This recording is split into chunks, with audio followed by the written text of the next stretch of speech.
Welcome back on automation stuff official. आपने factory में motor, sensors, conveyor belt, robotic system और automatic machine को काम करते हुए जरूर देखा होगा। लेकिन क्या आपने कभी सोचा है कि इन सब मशीन्स को कंट्रोल कौन करता है? आखिर कौन डिसाइड करता है ये मोटर कब ऑन होंगी, वाल्व कब ओपन होगा या कन्वेयर कब स्टॉप होगा? इस सब के पीछे होता है एक पावरफुल डिवाइस जिसे कहते हैं पीएलसी। आज के टाइम में लगभग हर manufacturing industry, power plant, water treatment plant, automobile factory और प्रोसेस इंडस्ट्री पीएलसी का ही यूज करती है। ये ऑटोमेशन इंजीनियर बनना चाहते हैं तो पीएलसी को समझना सबसे पहला और सबसे इम्पोर्टेंट स्टेप है। इस वीडियो में हम पीएलसी के बिल्कुल बेसिक से समझेंगे। हम जानेंगे पीएलसी क्या होता है, पीएलसी का आर्किटेक्चर कैसे काम करता है, सीपीयू इनपुट और आउटपुट मॉड्यूल्स का रोल क्या है, पीएलसी स्कैन साइकिल क्या होता है, कॉम्पैक्ट पीएलसी और मॉड्यूलर पीएलसी में क्या डिफरेंस है और इंडस्ट्री में पीएलसी इतना पॉपुलर क्यों है। मैं कोशिश करूंगा कि आपको पीएलसी इतनी सिंपल लैंग्वेज में समझाऊं कि अगर आप बिगिनर भी हैं तो वीडियो के एंड तक पीएलसी का कंप्लीट फाउंडेशन क्लियर हो जाए। तो बिना किसी डिले के चलिए शुरू करते हैं और समझते हैं इंडस्ट्रियल ऑटोमेशन के ब्रेन पीएलसी को। What exactly is a PLC? इसे समझने से पहले सबसे पहले एक सिंपल एग्जांपल से समझते हैं। मान लीजिए आपके घर में एक वाटर टैंक है और आप चाहते हैं टैंक खाली हो तो मोटर ऑटोमेटिकली ऑन हो जाए, टैंक फुल हो जाए तो मोटर ऑटोमेटिकली ऑफ हो जाए। एक छोटे सिस्टम में ये काम मैनुअली किया जा सकता है, लेकिन सोचिए अगर एक फैक्ट्री में 500 मोटर्स, 200 सेंसर्स, 100 वाल्व एक साथ ऑपरेट हो रहे हो और हर सेकंड हजारों डिसीजन लेने पड़ रहे हो। क्या कोई इंसान मैनुअली इतना सब कंट्रोल कर सकता है? तो इसका जवाब है बिल्कुल नहीं। इसी प्रॉब्लम का सॉल्यूशन है पीएलसी। पीएलसी का फुल फॉर्म है प्रोग्रामेबल लॉजिक कंट्रोलर। पीएलसी एक इंडस्ट्रियल ग्रेड कंप्यूटर होता है जो स्पेशली फैक्ट्रीज और इंडस्ट्रियल प्रोसेस को कंट्रोल करने के लिए डिजाइन किया गया है। ये नॉर्मल कंप्यूटर की तरह नहीं होता। इंडस्ट्रियल एनवायरनमेंट में डस्ट होती है, हाई टेम्परेचर होता है, वाइब्रेशन होती है, इलेक्ट्रिकल नॉइस होती है। ऐसी कंडीशन में नॉर्मल पीसी जल्दी फेल हो सकता है, लेकिन PLC specially in harsh industrial condition में रिलायबल ऑपरेशन के लिए डिजाइन किया जाता है। सिंपल वर्ड्स में पीएलसी फैक्ट्री का ब्रेन होता है। पुराने जमाने में जो रिले लॉजिक्स यूज होते थे, पीएलसी के इम्प्लीमेंटेशन से वो चीजें ओवरकम हुई है, जिससे हमारी वायरिंग इजी हुई है और ये सारे मशीन को रियल टाइम में कंट्रोल और ऑपरेट करते रहता है। ये फील्ड से इंफॉर्मेशन कलेक्ट करता है, प्रोग्राम लॉजिक एग्जीक्यूट करता है और मशीन को कंट्रोल करता है। हम इसे समझने के लिए एक रियल लाइफ एग्जांपल लेते हैं। मान लीजिए एक कन्वेयर बेल्ट पर बॉक्सेस मूव हो रहे हैं। कन्वेयर के ऊपर एक प्रॉक्सिमिटी सेंसर लगा हुआ है जो बॉक्सेस को डिटेक्ट करता है। जैसे ही कोई बॉक्स सेंसर के सामने आता है, सेंसर पीएलसी को सिग्नल भेजता है। पीएलसी अपना प्रोग्राम एग्जीक्यूट करता है और चेक करता है क्या बॉक्स डिटेक्शन पॉइंट पर पहुंच गया है। अगर यस, तो पीएलसी कन्वेयर को कुछ सेकंड्स के लिए स्टॉप कर सकता है ताकि बॉक्स पर लेबलिंग, फिलिंग या इंस्पेक्शन प्रोसेस कंप्लीट हो सके। प्रोसेस कंप्लीट होते ही पीएलसी कन्वेयर मोटर को दोबारा ऑन कर देता है और बॉक्स आगे मूव करने लगता है। ये पूरा प्रोसेस मिली सेकेंड्स में डिसीजन लेता है, जिससे प्रोडक्शन फास्ट, एक्यूरेट और फुली ऑटोमेटेड बन जाता है। इसी वजह से लगभग हर मॉडर्न इंडस्ट्री में पीएलसी का इस्तेमाल किया जाता है। अब समझते हैं पीएलसी के मेजर पार्ट्स को। एक पीएलसी मेनली 5 कंपोनेंट से मिलकर बना होता है। Power supply, CPU, input module, output module, memory system. अगर आप पीएलसी को ह्यूमन बॉडी से कंपेयर करें तो यहाँ पर पावर सप्लाई एनर्जी है, CPU is a brain, input is a I and years of the human body, output is a hands and legs, memory is a brain storage. अब एक एक component को हम आगे डिटेल में समझते हैं। सबसे पहले आता है पावर सप्लाई। कोई भी इलेक्ट्रिकल डिवाइस पावर के बिना काम नहीं कर सकता। पीएलसी को भी पावर सप्लाई की जरूरत होती है। पावर सप्लाई का मेन फंक्शन है पीएलसी के सभी इंटरनल कंपोनेंट्स को रिक्वायर्ड डीसी पावर प्रोवाइड करना। ये पावर सप्लाई एनर्जी प्रोवाइड करती है सीपीयू को, मेमोरी को, इनपुट मॉड्यूल्स को, आउटपुट मॉड्यूल्स को। जनरली पीएलसी 24 वोल्ट डीसी या एसी सप्लाई पर ऑपरेट करते हैं। सिंपल वर्ड्स में बोले तो पावर सप्लाई पीएलसी को रिक्वायर्ड इलेक्ट्रिकल एनर्जी प्रोवाइड करने वाला कंपोनेंट है। अगर पावर सप्लाई ना हो तो पीएलसी ऑपरेट नहीं करेगा। अगला आता है CPU, the brain of PLC. CPU PLC का सबसे इंपॉर्टेंट कंपोनेंट होता है। सीपीयू का फुल फॉर्म है सेंट्रल प्रोसेसिंग यूनिट।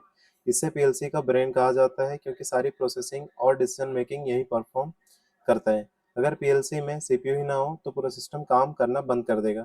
सीपीयू के मेजर फंक्शन होता है, पहला प्रोग्राम स्टोरेज। जो भी हमारा प्रोग्राम लिखा है, लेटर लॉजिक, फंक्शन ब्लॉक या स्ट्रक्चर टेक्स्ट प्रोग्राम हम पीएलसी में डाउनलोड करते हैं, वो सीपीयू की मेमोरी में स्टोर रहता है। अगला आता है program execution. CPU continuously program की इंस्ट्रक्शन को एग्जीक्यूट करते रहता है और सिस्टम को कंट्रोल करता है। अगला आता है मैथमेटिकल प्रोसेसिंग। इंडस्ट्रियल एप्लीकेशन में कैलकुलेशन बहुत कॉमन बात होती है, जैसे addition, subtraction, multiplication, division, PID calculation. ये सब सीपीयू परफॉर्म करता है। Next, decision making. CPU process condition के एवेलुएट करके डिसीजन लेता है। फॉर एग्जांपल, अगर टैंक लेवल लो है तो पंप को ऑन करेगा, अगर टेम्परेचर हाई हो गया है तो अलार्म जनरेट करेगा, अगर सेंसर डिटेक्ट कर रहा है तो कन्वेयर को स्टार्ट कर देगा। अगला आता है communication. Modern PLC HMI, SCADA, वेवडिस, सर्वो ड्राइव्स और रिमोट सिस्टम के साथ कम्युनिकेट करते हैं। ये कम्युनिकेशन भी सीपीयू ही मैनेज करता है। सीपीयू को अगर रियल लाइफ एग्जांपल में देखें, मान लीजिए एक बॉटलिंग प्लांट में फिलिंग स्टेशन पर एक सेंसर लगा हुआ है। जैसे ही बॉटल फिलिंग पोजीशन पर आती है, सेंसर पीएलसी को सिग्नल भेजता है।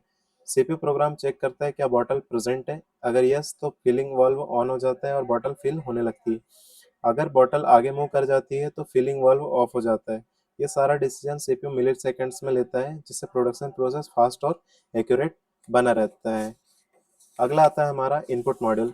इनपुट मॉड्यूल फील्ड डिवाइसेस और सीपीयू के बीच ब्रिज का काम करता है। फील्ड में लगे हुए सेंसर डायरेक्टली सीपीयू से कनेक्ट नहीं होते।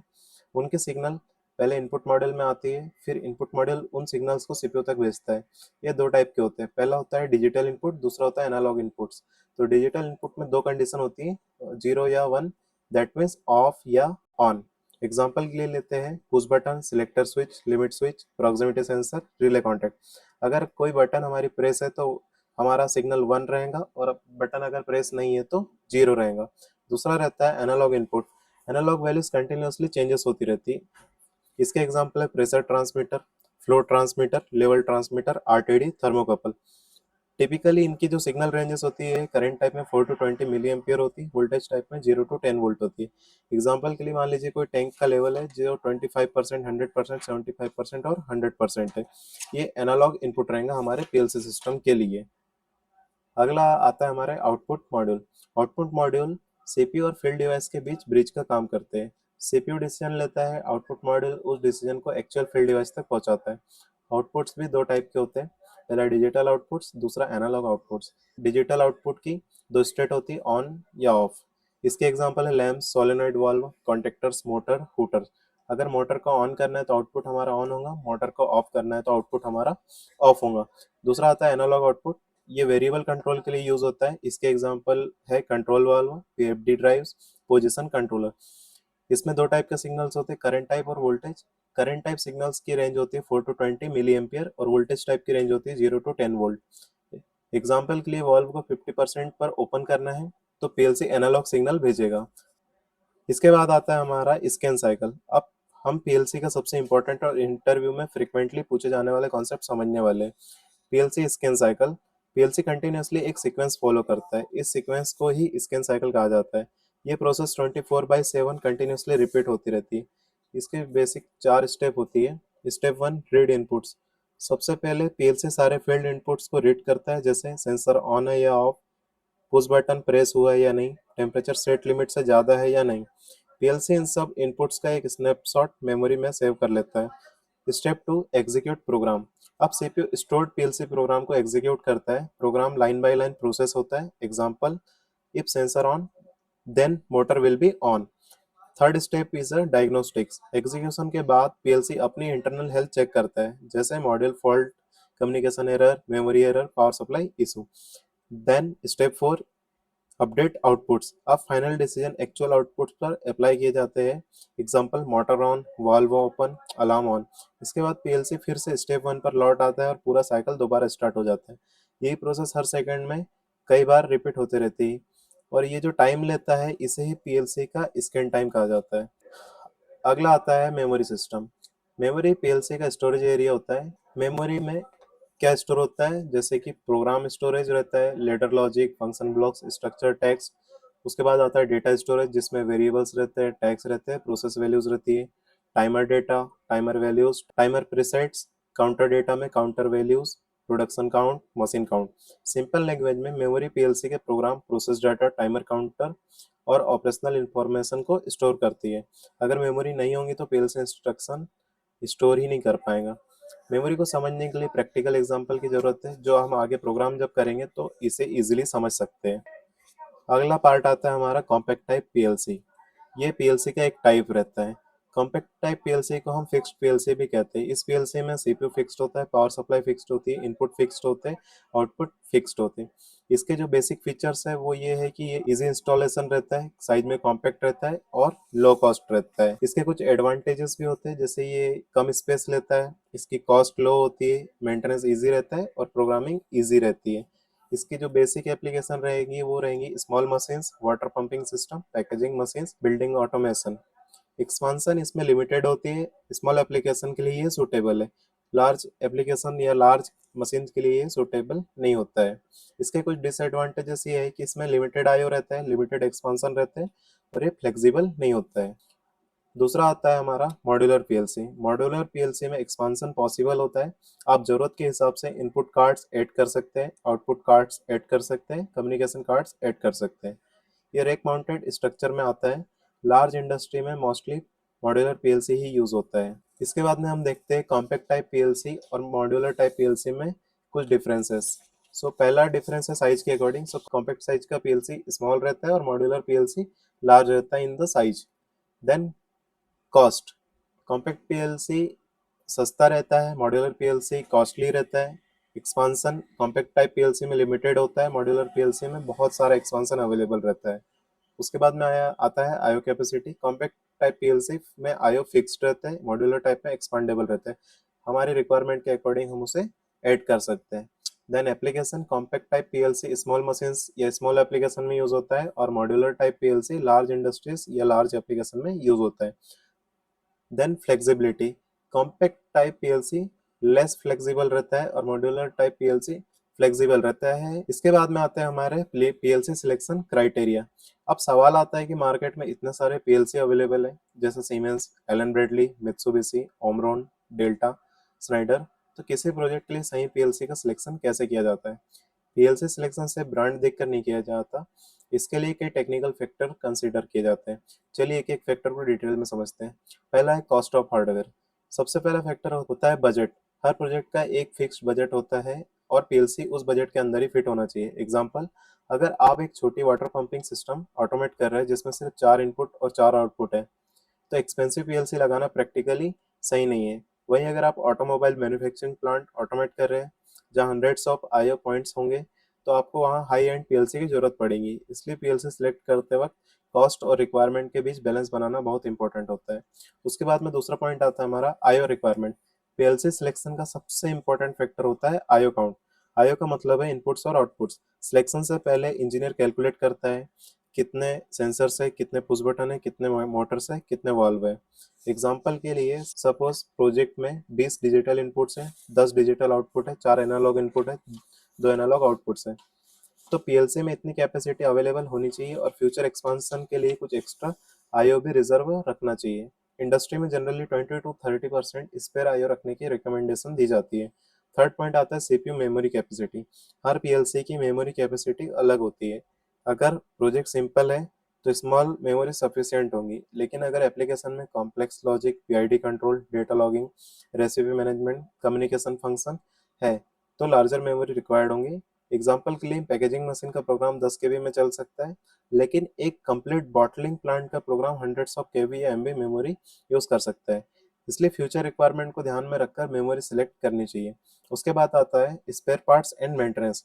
ये फैक्टर कई बार इग्नोर कर दिया जाता है, लेकिन प्रैक्टिकल इंडस्ट्री में बहुत इंपॉर्टेंट है। सपोज प्लांट में पीएलसी फेल हो गया, अगर उसका स्पेयर पार्ट मार्केट में अवेलेबल नहीं है, तो प्रोडक्शन बंद हो सकता है और प्रोडक्शन शटडाउन का कॉस्ट लाखों या करोड़ में हो सकता है। इसलिए हमेशा ऐसा पीएलसी चूज करना चाहिए जिसके स्पेयर पार्ट इजीली अवेलेबल हो, लोकल इंजीनियर सपोर्ट अवेलेबल हो, मेंटेनेंस इंजीनियर अवेलेबल हो। उसके बाद में आता है कम्युनिकेशन प्रोटोकॉल। आज की इंडस्ट्रीज में पीएलसी अकेला काम नहीं करता, उसको कम्युनिकेट करना होता है बहुत सारे डिफरेंट डिवाइसेस से, जैसे एचएमआई से, स्काडा से, वीएफडी से, सर्वो ड्राइव से, रिमोट आईओ से। इसलिए कम्युनिकेशन सपोर्ट बहुत इंपॉर्टेंट होता है। जैसे कुछ बेसिक कम्युनिकेशन प्रोटोकॉल्स है जो इंडस्ट्री में सबसे ज़्यादा यूज होते हैं। Modbus RTU, Modbus TCP, Profibus, Profinet, Ethernet, IP. Example के लिए अगर प्लांट में ऑलरेडी सीमेंस ड्राइव्स और एचएमआई इंस्टॉल्ड है, तो सीमेंस पीएलसी इंटीग्रेशन इजी रहेगा। उसके बाद में आता है इंटीग्रेशन कैपेबिलिटी। इंडस्ट्री 4.0 के एरा में पीएलसी को सिर्फ मशीन कंट्रोल नहीं करना होता है, उसको कनेक्ट होना पड़ता है डिफरेंट डिफरेंट सिस्टम के साथ में, जैसे SCADA, MES, ERP, cloud system, IoT platform. अगर पीएलसी फ्यूचर टेक्नोलॉजीज के साथ इंटीग्रेट नहीं हो सकता तो फ्यूचर एक्सपांशन डिफिकल्ट हो जाएगा। इसलिए इंटीग्रेशन कैपेबिलिटी भी सिलेक्शन का मेजर फैक्टर है। अब बात करते हैं पीएलसी के एडवांटेजेस की। आखिर इंडस्ट्री में रिले सिस्टम को रिप्लेस करके पीएलसी इतना पॉपुलर क्यों हुआ? इसके कुछ पॉइंट्स हैं। पहला है rugged reliability. PLC specially industrial environment के लिए डिजाइन किया गया है। ये डिफरेंट डिफरेंट कंडीशन के साथ रह सकता है, जैसे डस्ट, हीट, ह्यूमिडिटी, वाइब्रेशन और electrical noise. Normal computer factory floor पर जल्दी फेल हो सकता है, लेकिन पीएलसी ईयर्स तक कंटिन्यूअसली ऑपरेट कर सकता है। इसी वजह से इंडस्ट्रीज पीएलसी पर ट्रस्ट करती है। दूसरा आता है प्रोडक्शन फ्लेक्सिबिलिटी। रिले सिस्टम में लॉजिक चेंज करने के लिए रिवायरिंग करनी पड़ती थी, और रिवायरिंग का मतलब है ज़्यादा टाइम कंज्यूम होना, लेबर की रिक्वायरमेंट पड़ना, ज़्यादा खर्चा करना। पीएलसी में सिर्फ सॉफ्टवेयर मॉडिफाई करना पड़ता है। एग्जांपल के लिए, आज मशीन 100 बॉटल पर मिनट प्रोडक्शन कर रही है, कल रिक्वायरमेंट हमें है कि हमें 120 बॉटल पर मिनट प्रोडक्शन करें। पीएलसी प्रोग्राम मॉडिफाई करके प्रोडक्शन लॉजिक चेंज किया जा सकता है। फिजिकल वायरिंग चेंज करने की जरूरत नहीं होगी। तीसरा आता है एडवांस डायग्नोस्टिक्स। पीएलसी कंटिन्यूअसली अपनी हेल्थ मॉनिटर करता है। अगर कोई फॉल्ट है तो पीएलसी उसकी इंफॉर्मेशन प्रोवाइड करता है। एग्जाम्पल के लिए sensor failure, communication failure, power system failure, power supply issue, module fault. Engineer quickly issue identify कर सकता है, इससे डाउन टाइम बहुत कम हो जाता है। उसके बाद आता है easy integration. Modern PLC easily connect हो जाते हैं बहुत सारे डिफरेंट डिफरेंट सिस्टम्स के साथ, जैसे HMI, SCADA, drives, robots, cloud platform. Example के लिए, ऑपरेटर स्काडा स्क्रीन पर पूरी प्लांट देख सकता है। ये सब पीएलसी इंटीग्रेशन की वजह से ही पॉसिबल होता है। उसके बाद में आता है स्पेस सेविंग। पुराने रिले पैनल्स बहुत बड़े होते थे, हंड्रेड्स ऑफ रिले लगते थे। पीएलसी यूज करने से पैनल साइज सिग्निफिकेंटली रिड्यूस हो जाते हैं। कम वायरिंग लगती है, कम कंपोनेंट्स लगते हैं, कम मेंटेनेंस लगता है और क्लियर डिजाइन रहता है। उसके बाद में आता है फास्टर ऑपरेशन। पीएलसी मिली सेकेंड्स में डिसीजन लेता है। ह्यूमन ऑपरेटर, ये रिले लॉजिक के कंपैरिजन में बहुत फास्ट रिस्पॉन्स मिलता है। हाई स्पीड एप्लीकेशन में बहुत इंपॉर्टेंट है। एग्जांपल के लिए bottle counting system, packaging machine, sorting system. अब देखते हैं पीएलसी के कुछ लिमिटेशंस भी। हर टेक्नोलॉजी के एडवांटेजेस के साथ कुछ डिसएडवांटेजेस भी होते हैं। जैसे इसमें पहला है high initial investment. PLC based system का इनिशियल कॉस्ट रिले सिस्टम से ज़्यादा होता है। इसके जो रिक्वायर्ड आइटम्स होते हैं उसमें PLC hardware, software license, engineering cost, programming cost और ट्रेनिंग कॉस्ट आते हैं। स्मॉल एप्लीकेशन में ये कॉस्ट सिग्निफिकेंट लग सकती है। दूसरा रहता है स्पेशलाइज्ड ट्रेनिंग्स रिक्वायरमेंट। पीएलसी को यूज करने के लिए प्रोग्रामिंग नॉलेज रिक्वायरमेंट होती है, और इसे समझने के लिए एक प्रॉपर इंजीनियर की जरूरत पड़ती है जो इस प्रोग्रामिंग कर सके। दूसरा आता है specialized training requirement. PLC use करने के लिए प्रोग्रामिंग नॉलेज रिक्वायरमेंट होती है, इसलिए बिगिनर के लिए लर्निंग कर्व थोड़ा हाई हो सकता है। पीएलसी को चलाने के लिए हमें डिफरेंट डिफरेंट लैंग्वेजेस, सिस्टम्स को समझना और आना जरूरी है। तीसरा है वेंडर डिपेंडेंसी। हर मैन्युफैक्चरर्स का सॉफ्टवेयर अलग होता है, जैसे सीमेंस का टीआई पोर्टल, एलन ब्रेडली का स्टूडियो 5000, मित्सुबिशी का जीएक्स वर्क्स, ओमरॉन का सी एक्स प्रोग्रामर। अगर आप एक प्लेटफॉर्म सीखते हैं तो दूसरे प्लेटफॉर्म पर ट्रांजिशन करने में थोड़ा टाइम लग सकता है, क्योंकि हर एक सॉफ्टवेयर का यूज़र इंटरफेस अलग अलग होता है। उसके बाद आता है ससेबिलिटी टू इलेक्ट्रिकल नॉइस। अगर प्रॉपर ग्राउंडिंग और सील्डिंग ना हो तो इलेक्ट्रिकल नॉइस प्रॉब्लम क्रिएट कर सकती है। सिम्टम्स रहते हैं इसके, जैसे false inputs, communication error, unexpected PLC behaviour. इसलिए प्रॉपर इंस्टॉलेशन प्रैक्टिस फॉलो करनी बहुत इंपॉर्टेंट होती है। उसके बाद में आता है risk of obsolescence. Technology continuously evolve हो रही है। कई बार ओल्ड पीएलसी मॉडल्स डिसकंटिन्यू हो जाते हैं। एग्जांपल, 10 से 15 साल पुरानी मशीन्स में इंस्टॉल्ड पीएलसी का रिप्लेसमेंट मिलना बहुत डिफिकल्ट हो सकता है, और माइग्रेशन कॉस्ट भी काफ़ी हाई हो सकती है। तो हमने आज पीएलसी के फंडामेंटल को डिटेल में समझा। हमने सीखा पीएलसी क्या होता है, पीएलसी आर्किटेक्चर, पावर सप्लाई का रोल, सीपीयू का काम, इनपुट और output modules, PLC scan cycle और scan time, memory system, compact PLC और मॉड्यूलर पीएलसी में डिफरेंस, पीएलसी के एडवांटेजेस और डिसएडवांटेजेस। अगर आप इंडस्ट्रियल ऑटोमेशन फील्ड में अपना करियर बनाना चाहते हैं तो ये सीरीज आपके लिए बहुत वैल्यूएबल होने वाली है। अगले वीडियोस में हम पीएलसी की प्रोग्रामिंग और पीएलसी के सॉफ्टवेयर्स को डिटेल में प्रैक्टिकल के साथ में समझेंगे। अगर वीडियो पसंद आई हो तो लाइक ज़रूर करिए, अपने फ्रेंड के साथ शेयर कीजिए और चैनल को सब्सक्राइब करना ना भूलें। कमेंट करके बताइए कि आप नेक्स्ट किस टॉपिक पर डिटेल वीडियो देखना चाहेंगे।